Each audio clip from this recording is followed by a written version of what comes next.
In the heart of Central Africa lies a land of breathtaking beauty. A land of rivers and rainforests, of vast mineral wealth and ancient kingdoms. A land called the Democratic Republic of Congo. But beneath its emerald canopy, a darker story unfolds. A story the world has ignored. A tragedy so vast, so devastating, that it stands as the deadliest conflict since World War II. Between 1998 and 2003, more than 5 million people lost their lives. Some died in battle. Most died silently from disease, famine, displacement, and violence that tore apart entire communities. This conflict involved 9 African nations, dozens of armed groups, and an entire region reshaped by war. Journalists would later call it Africa's World War. Yet despite its scale, this war remains a shadow in global history. Barely taught, barely remembered. But never forgotten by those who lived through it. Tonight, we journey into that forgotten storm. To understand how a conflict that began in a small corner of Central Africa exploded into one of the greatest humanitarian disasters of our time. We start not with the gunshots of 1998, but with the forces that shaped this nation long before the war began. And to understand that, we must go back to a time when Congo was on the brink of hope. And then, almost instantly, plunged into chaos. This is the story of the Congo Wars, Africa's World War. To understand why the Congo would one day become the center of Africa's deadliest war, we must return to 1960, the year Congo gained independence from Belgium. For decades, Belgium had ruled Congo with brutal efficiency.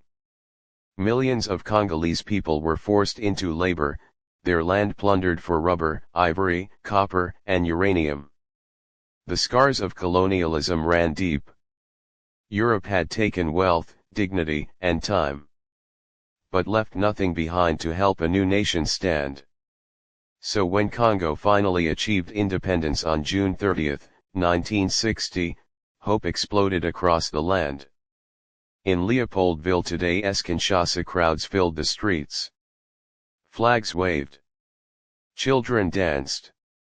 A young, fiery leader stepped forward to speak for a new generation, Patrice Lumumba. Lumumba believed Congo could rise. He believed in African unity, in dignity, in breaking free from foreign control. But his dream frightened powerful forces both within the country and across the world. During the Cold War, Congo's minerals were priceless. Its uranium had been used in the bombs dropped on Hiroshima and Nagasaki. Its cobalt and copper were essential to Western industries. The United States, Belgium, and other Western nations feared losing influence. They feared Lumumba's independent thinking. And they feared his growing relationship with the Soviet Union. Within months, chaos erupted. The Congolese army mutinied against its Belgian officers. Provinces declared independence. Belgian troops returned under the excuse of protecting civilians. And in the shadows, foreign intelligence agencies began to move pieces on a deadly chessboard. In September 1960, Lumumba was arrested. In January 1961, he was executed in secret. His body dissolved in acid. His voice silenced. His death was a wound that never healed. And one of the first tragedies that set Congo on a path of instability. From the ashes of Lumumba rose another leader, Mobutu Sese Seko. With Western backing and military power behind him, Mobutu seized control in 1965. He renamed the country Zaire and ruled it like a king. For more than 3 decades, Mobutu controlled Zaire with patronage, intimidation, and corruption on a scale rarely seen. He built palaces, bought luxury jets, and scattered his wealth across Europe. Meanwhile, ordinary Congolese citizens struggled to survive. Hospitals collapsed. Schools decayed. Roads turned to dust. But for the United States, France, and Belgium, Mobutu was a valuable ally. He opposed communism. And in the Cold War, that was enough. As the world changed in the 1980s, Mobutu's power began to fade. Economies across Africa began collapsing. Demands for democracy increased. And the West no longer needed him as they once did. By the early 1990s, Zaire was a fragile state, weakened, divided, corrupt, and ready to break under the slightest pressure. And that pressure would come from a tragedy across the border. One of the darkest chapters in modern human history. The spark that would ignite Africa's world war did not begin inside Congo, but in the hills of its eastern neighbor Rwanda. The year is 1994. Rwanda is home to two major ethnic groups, the Hutu and the Tutsi. For decades, colonial powers fueled divisions between them, elevating one group, suppressing the other, and planting seeds of hatred that would later erupt into unimaginable violence. On the night of April 6, 1994, a plane carrying Rwanda's president was shot down. Within hours, radio stations began calling for the extermination of the Tutsi population. Militias armed with rifles, machetes, and clubs flooded the streets. Neighbors turned on neighbors. Families were hunted in their own homes. For 100 days, Rwanda descended into hell. More than 800,000 people, most of them Tutsi, were slaughtered. It was one of the fastest and most brutal genocides in modern history. But when the killing finally stopped, the consequences for Central Africa were only beginning. The new Rwandan government, led by the Rwandan Patriotic Front (RPF), worked to rebuild a broken nation. But hundreds of thousands of Hutu extremists, including those responsible for the genocide, fled across the border into eastern Congo. They were welcomed into massive refugee camps. But these were not ordinary camps. Inside them, genocidaires rearmed, reorganized, and began planning attacks on Rwanda again. They controlled food distribution. They controlled aid. They controlled the people. These camps became militarized cities. And Congo, already weakened under Mobutu, had no power to stop it. For Rwanda, the situation was impossible to ignore. The same men who had carried out the genocide were now forming armies less than 30 kilometers from their border. The Congo government did nothing. The international community did nothing. So Rwanda made a decision that would reshape Africa, if Congo would not stop the militias. Rwanda would stop them itself. But Rwanda would not act alone. Uganda and Burundi were facing their own rebel threats and saw the same dangers. Together, they formed alliances with Congolese rebels. Across eastern Congo, long-silenced ethnic tensions began to rise. Old grievances resurfaced. Tribal distrust grew. The stage was set for a new war. One that would topple a dictator, draw in nations across Africa, and engulf Congo in a conflict the world still struggles to understand. The Rwandan genocide did not end at Rwanda's border. It spilled into Congo like a flood, bringing with it fear, revenge, desperation, and the seeds of a continental war. By 1996, eastern Congo had become a powder keg. Mobutu's government was weak. The national army was underpaid, disorganized, and often abusive toward civilians. Millions of refugees were trapped in sprawling camps along the Rwandan border. Camps controlled by the same Hutu militias responsible for the genocide. Rwanda had run out of patience. And so began the First Congo War. A conflict that would shatter Zaire, overthrow Mobutu, and awaken forces no one could control. The Shadow Alliance. Behind closed doors, Rwanda joined Uganda and Burundi to create a new rebel movement, the Alliance of Democratic Forces for the Liberation of Congo Zaire, or simply AFDL. Its leader was an aging Marxist rebel named Laurent Desire Kabila, a man who had spent decades fighting in the jungle with limited success. But with Rwandan intelligence, Ugandan training, and foreign backing, Kabila suddenly became the face of a revolution. He was not leading the rebellion. He was symbolizing it. The real power came from the highly disciplined Rwandan and Ugandan armies behind him. The lightning advance. In late 1996, AFDL forces swept across eastern Congo with astonishing speed. The Hutu extremist camps were dismantled. Militia leaders fled deeper into the forest.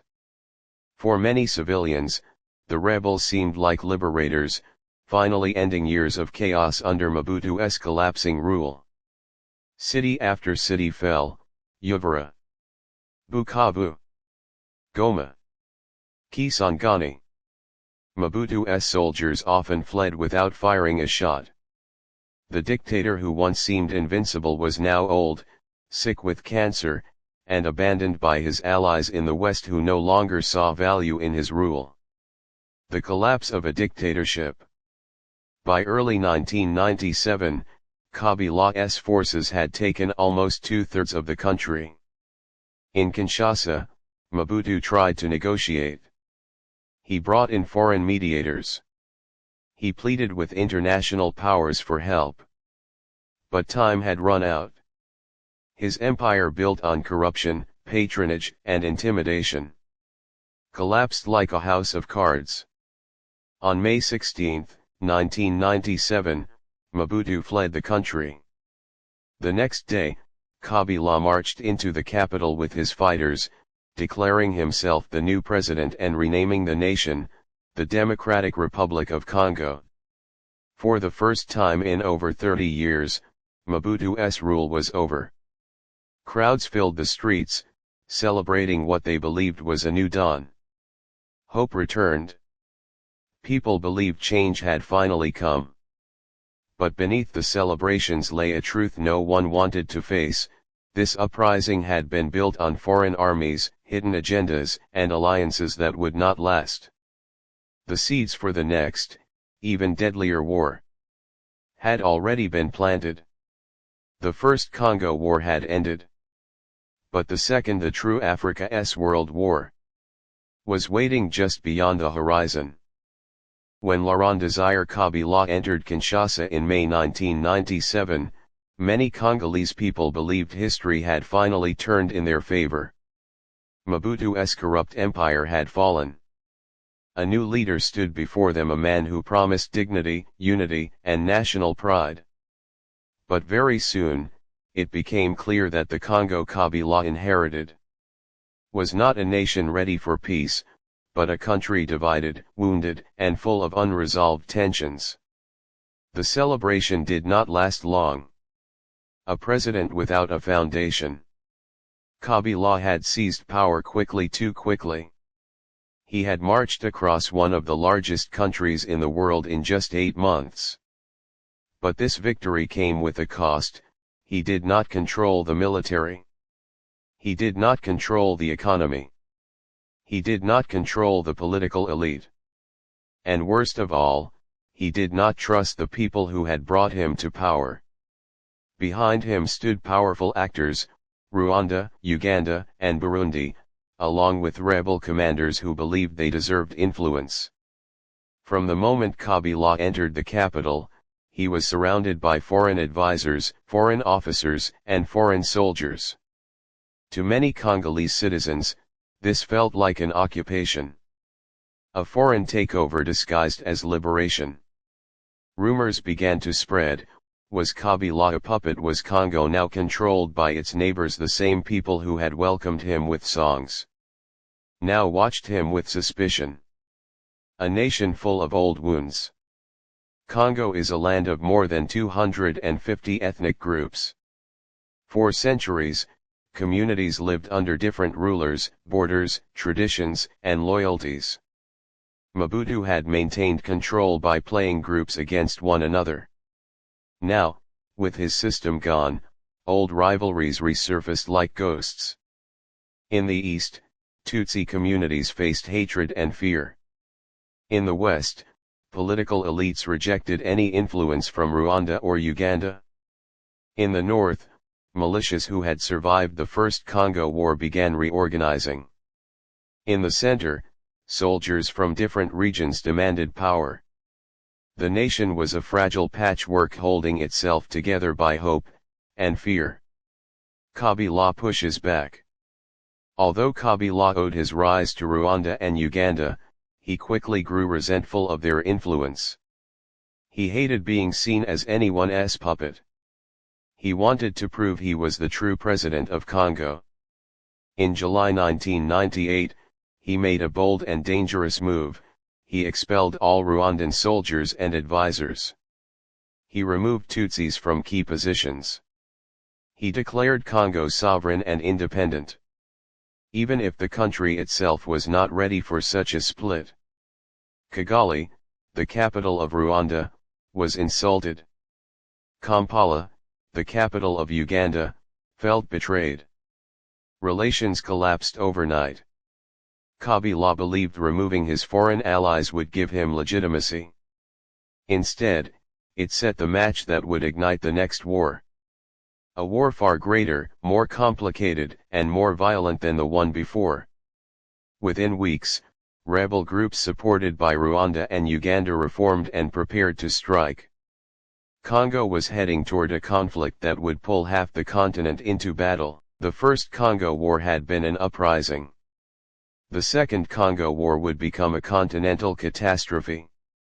By 2003, foreign armies withdrew in phases, pressured by the Lusaka ceasefire agreement and the formation of a transitional unity government in Kinshasa.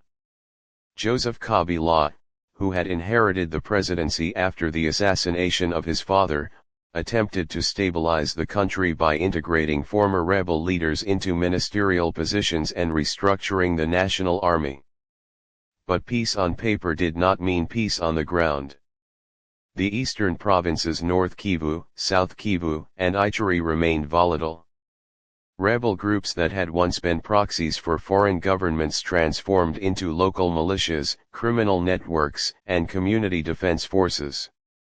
Many fighters were young boys who had grown up knowing nothing but war. Others were foreign rebels who never returned home. Communities were caught in cycles of violence driven by ethnic tension, competition for land, revenge attacks, and militia taxation. The war had ended, but the conflict ecosystem remained. The human cost was unimaginable. Over 5.4 million people, men, women, and children died largely from preventable causes: hunger, disease, displacement, and the collapse of infrastructure. It became known as the deadliest conflict since World War II. Millions more were displaced, forming some of the world's largest and most long-lasting refugee crises. Entire communities were forced to flee repeatedly as control of towns switched between militias, government forces, and foreign-backed groups. Families who had lived in the same villages for generations became climate and conflict refugees. Sexual violence was used as a weapon of war on a scale that shocked even hardened UN investigators. The Eastern Congo became the epicenter of one of the worst gender-based violence crises in modern history.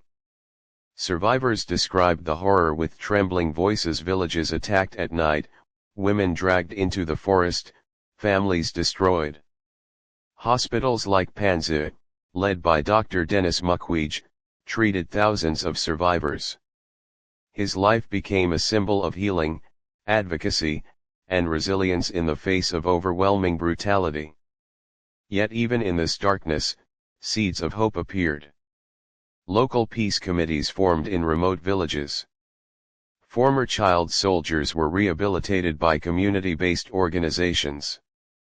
Traditional leaders mediated reconciliation ceremonies. Churches and grassroots women's groups worked to rebuild social bonds shattered by years of violence. International peacekeepers MONUC, later MONUSCO, attempted to protect civilians and support disarmament. Their mission became the largest and most expensive UN peacekeeping deployment in the world. Economically, the Congo's vast mineral wealth, once a curse that fueled war, began attracting new investment. But transparency, fair trade, and ethical mining remained ongoing challenges. Politically, the country held its first democratic elections in more than 40 years in 2006. Long lines of citizens wrapped around polling stations, many walking for hours just for the chance to vote. For a brief moment, hope felt possible. For the first time in decades, the people of Congo could envision a future shaped by their own voices. Yet instability, corruption, and conflict persisted. Reforms came slowly. Peace felt fragile. But the spirit of the Congolese people, resilient, creative, unbroken, remained the most powerful force in the nation. Despite a century of exploitation, dictatorship, and war, they continued to rebuild, dream, and survive. The story of the Congo Wars is not just a story of tragedy. It is a story of strength, endurance, and the unyielding will of humanity. It reminds the world that Africa's conflicts are not isolated incidents, they are shaped by global interests, historical wounds, and overlooked heroes. And above all, it shows that peace is not an event. It is a continual effort, one that demands justice, truth, and the courage to rebuild against all odds.